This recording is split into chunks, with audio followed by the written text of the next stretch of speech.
Devotion, basically a mono red devotion deck, splashing Domery instead of Chain of the Rocks. We usually see it touch white. What I'm really interested about in this matchup is the red green devotion deck isn't, in most draws, is not incredibly explosive. It usually takes around till turn 4 for it to get the ball rolling. So David's actually going to get potentially a chance to do his thing uncontested. And I'm really interested in that.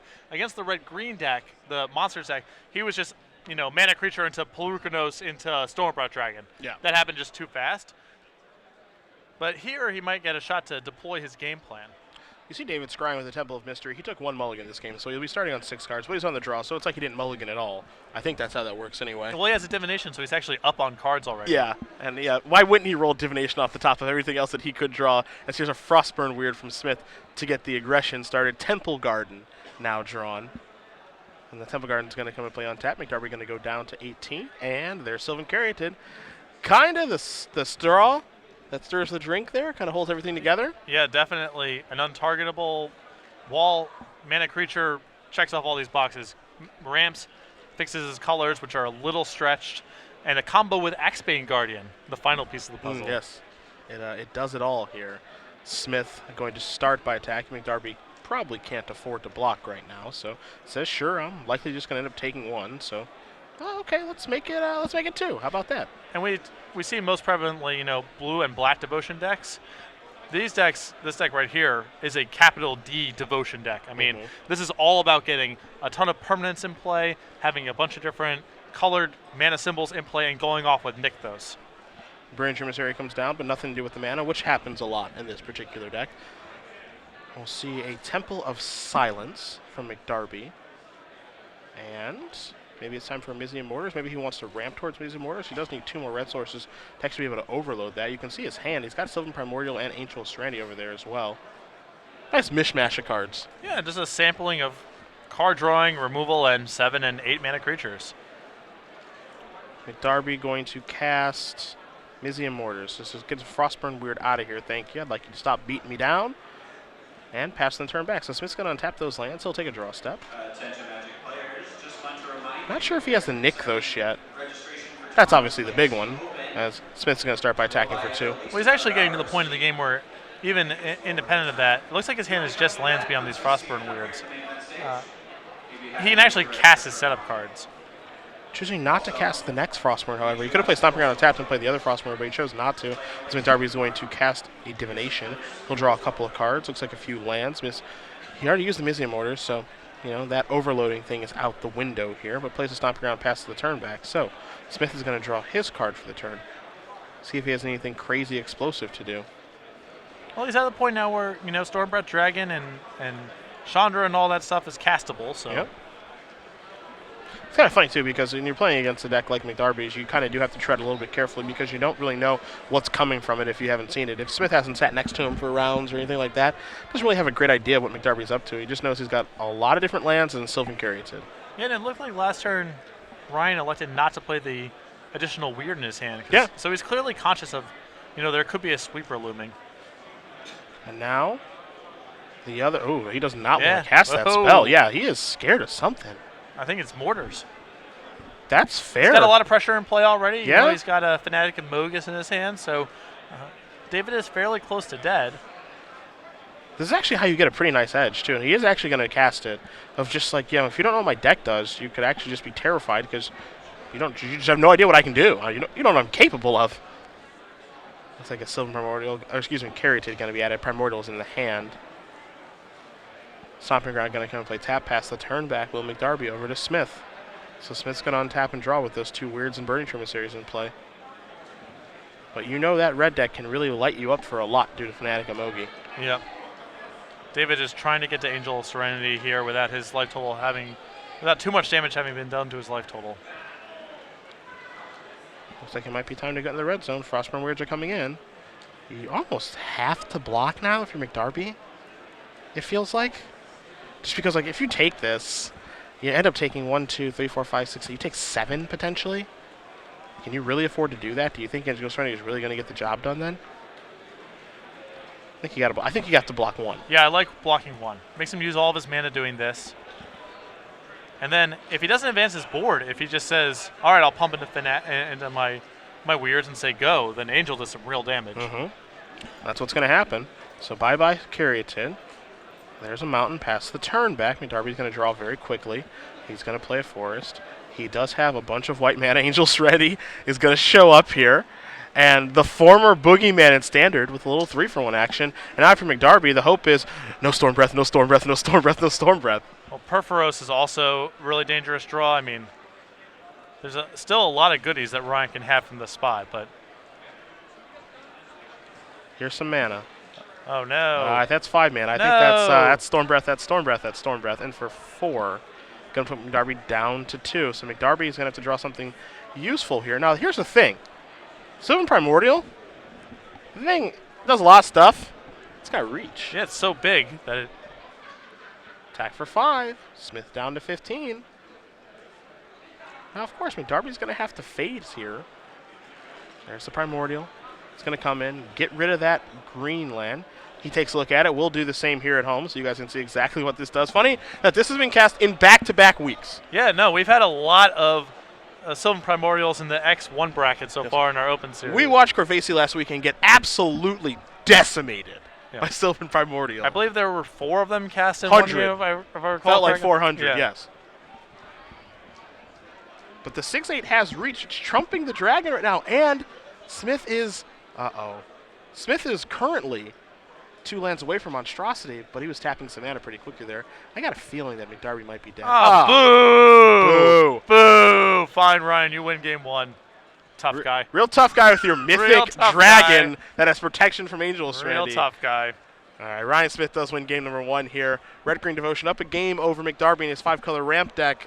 We'll start with McDarby's sideboard. How's that sound? All right, I'm in. 1 Supreme Verdict, a Doomblade of Vraska the Unseen, 2 Blood Baron of Escopa, an Aetherling, an Attention Sphere, a War Leader's Helix, 2 Abrupt Decay, 1 Golgari Charm, 1 Ratchet Bomb, and 3 Thoughtseizes. Obviously, a very carefully built sideboard. Yeah. Clearly, every card has a purpose. Yeah, this was definitely a lot of tuning and tweaking that went into this board. I think the Doomblade and the Vraska are probably going to come in because Storm Breath is such a problem. Could also see, of course, Blood Baron coming in and actually doing something of note. I mean, I kind of like War Leader's Helix because it draws, because it gains you life, and it's like a pretty decent removal spell.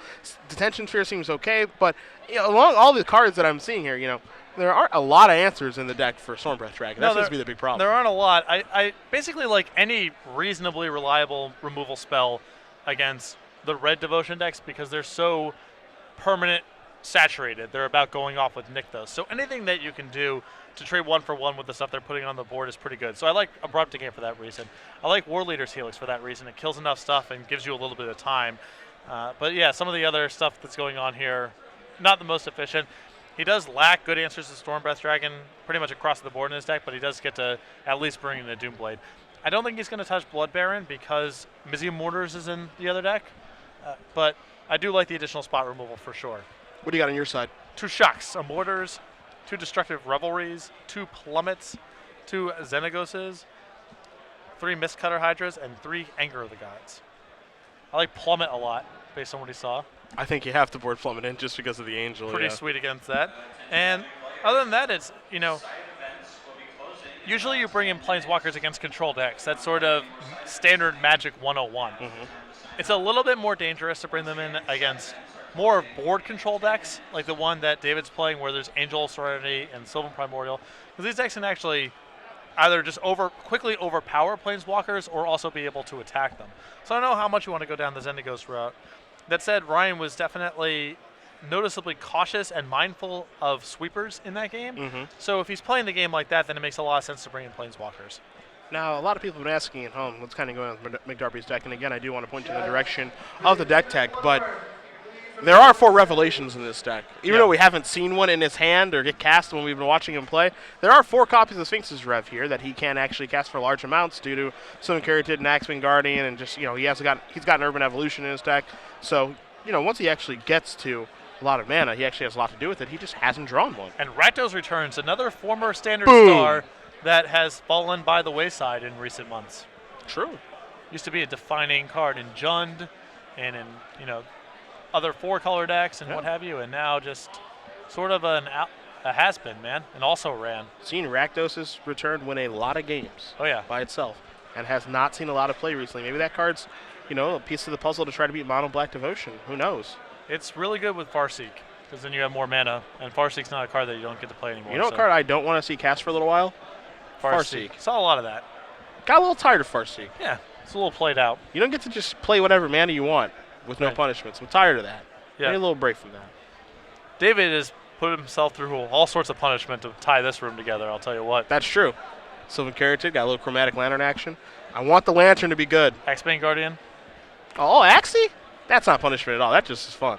That's good, clean fun. Good, clean living. Yeah. The Lantern is definitely, if you asked me, which card has, based on my initial reaction to how good it was going to be versus its standard play, I think Chromatic Lantern was the one I most overestimated. I thought it was going to be a real hallmark of 3 and 4 color decks, and Same. it just really hasn't played out that way.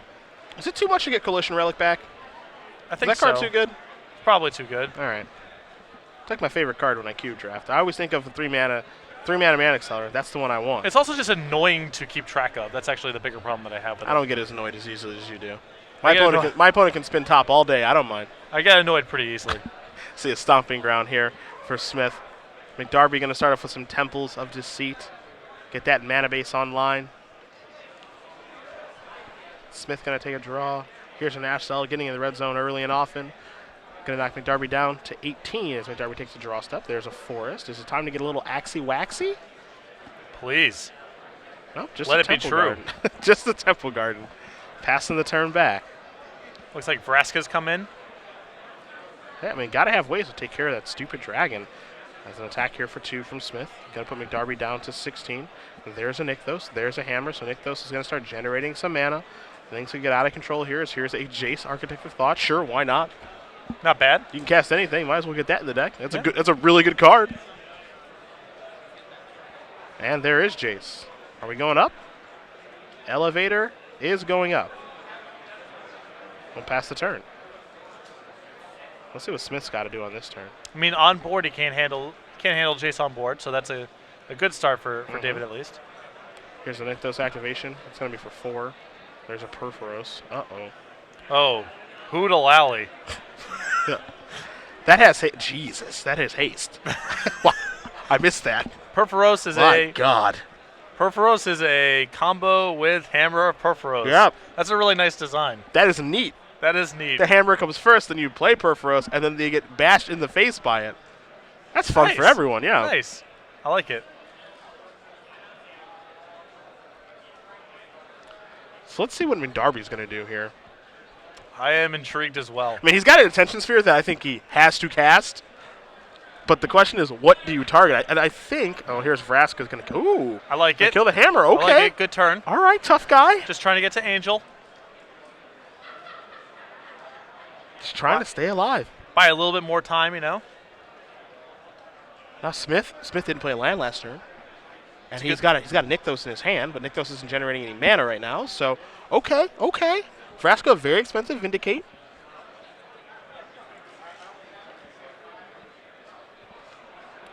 Dude, Perforos and Hammer Perforos. That is sweet. It's a combo deck. That's a combo, too. Yeah. It doesn't take much to impress us in the booth, No. though. Not at this old age. Here's a Boros Reckoner. So now Trigger. 2 damage. Looks like it's going upstairs. I wonder if we ignore Vraska. I think you got to kill it, right? I don't think that's true. Yeah, I mean, it cost him very little to take care of it, but I also believe if he was feeling so inclined, he could ignore Vraska. Perforos is very large. Just a big creature. Supreme Verdict in hand. I don't know if he can cast it. He cannot. Oh, no. If he can't cast that, he definitely can't cast Ageless Ready in 2 turns. Come on, David. We just want to see you get 1 Stomping Ground. Pass the turn back. I don't even care about. I wanted to have 1 good turn. I guess he had the Angel of Serenity turn. That turn was good. That turn was good. And then Dragon showed up and he died, but that turn was good. Fnatic Emogi in hand. The Nykthos can generate 5, and you can play replace the Nykthos, and geez. I don't even want to think about it. Yeah. It's not good. No. Ryan's in the enviable position of thinking about if he can just try to go for the kill this turn or play around Essence Scatter and just hold the Fnatic Amogus in his hand. What do I have to worry about? Is there anything? Generate some mana with Nykthos. It's going to be for 5. Bang. 5 minus 2 is 3, plus 5 is 8. 8 red. Yeah, I'd be terrified if I was McDarby. What's about to happen to me? I'm going to cast an Ash Zealot. I'm going to cast a Fanatic of Mogi. I am no longer alive. Ryan Smith is going to win this match over Dave McDarby 2-0. Red-Green Devotion moving on to 6-1. Now, if you watched our matches, the 2 times we've had Dave on camera today, you're going to have to believe us when we tell you he did win 5 matches He on did. camera. He has won 5 matches. That also means that he's won 10 games. Right. But on camera today, it's been a real... He has not drawn or cast Wings of Revelation on camera. Correct. I did not realize that it was in his deck until I scanned over his deck list again, and there are 4 copies of it. He just has not drawn any of them. Yeah, there's a lot of weirdos in his deck that we hadn't really seen. We didn't see Rakdos return at any point. But yeah. Yeah, I mean, we saw the 1-ofs more than we saw the actual 4-ofs, which for him is unfortunate, but he was basically what this deck is trying to do, is it's trying to make Angel of Serenity happen. I think it makes, if I were to go about working on this deck myself, which I would not, but if I was so inclined to do so, Okay. I think where I would start would be to get rid of the Axebane Guardians, Oh, add boy. more Lanterns, and play more Wraths. You're going to cut old Axie, huh? Well, this deck has, not a lot of targets for removal. It's really leaning on Axebane Guardian to make a sufficient amount of mana